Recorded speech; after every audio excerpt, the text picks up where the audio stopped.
lost his life. His name was Ralph.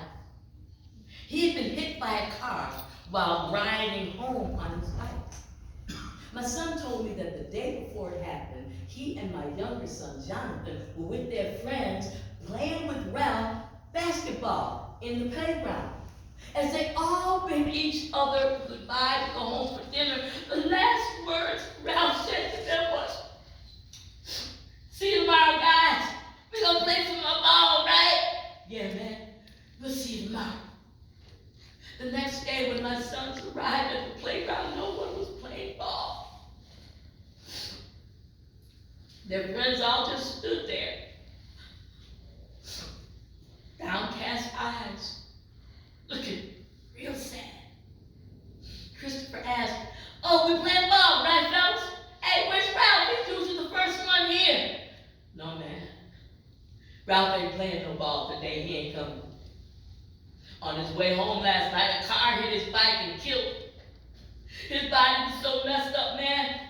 The only part left of him to identify was a tattoo on his arm." Years later, my son told me his first thought back then as a young teen was, "I wonder if God cries." That thought etched itself into his memory, and years later, while writing a poem with the same title, he understood and felt as if his friend Ralph's tragic death that sunny afternoon echoed the pain inside of himself. Ralph, his friend, was Mexican American. Rest in peace, young man. Even as a young teen, my son felt it necessary to highlight the warts of a callous society that does not empathize with the black and brown and red and white and yellow and trans people. I say this because we, each and every one of us, must begin to feel the pain of loss, feel the injustice, feel the suffering of all people. We must empathize and be outraged whenever any group of people is being marginalized. Let us be outraged about the blatant displays of indifference, even when it doesn't affect our own communities. And we are frustrated because this society has promised equality for all, while victims, those deemed as less than, are continually left out. Y'all know what that is. Thank you for, I need that. Let me know with me. Thank you. All right, thank you. We are outraged at a society. We are outraged at a system, not at all white people. It is important to say this because some of our white relations assume that we are attacking them personally.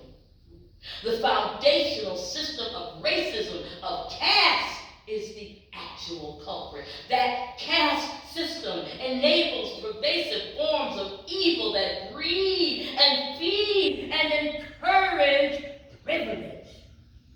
And I believe that only when we remember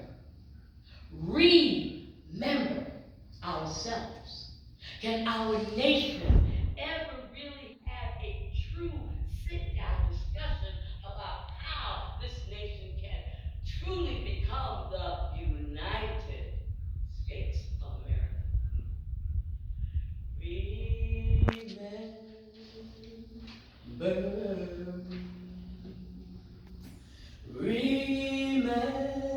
Remember me, oh Lord, remember me.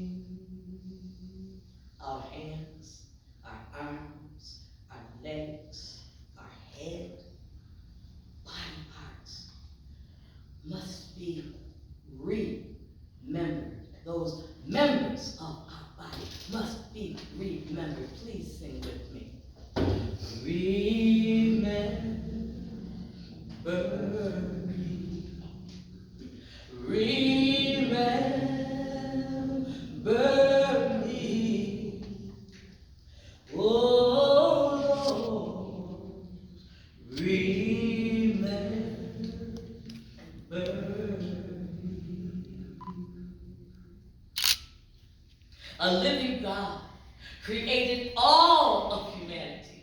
There's a trace of that God of humanity in all of us. When one life is destroyed carelessly, there's a degree of harm that affects the Creator in us all. Meanwhile, our nation is cannibalizing itself. Much like the Ouroboros, the snake that eats its own tail, this great experiment, which we call America, may wither away and die. And it makes me wonder, oh, how I wonder. It makes me wonder if God, God, God, God, God,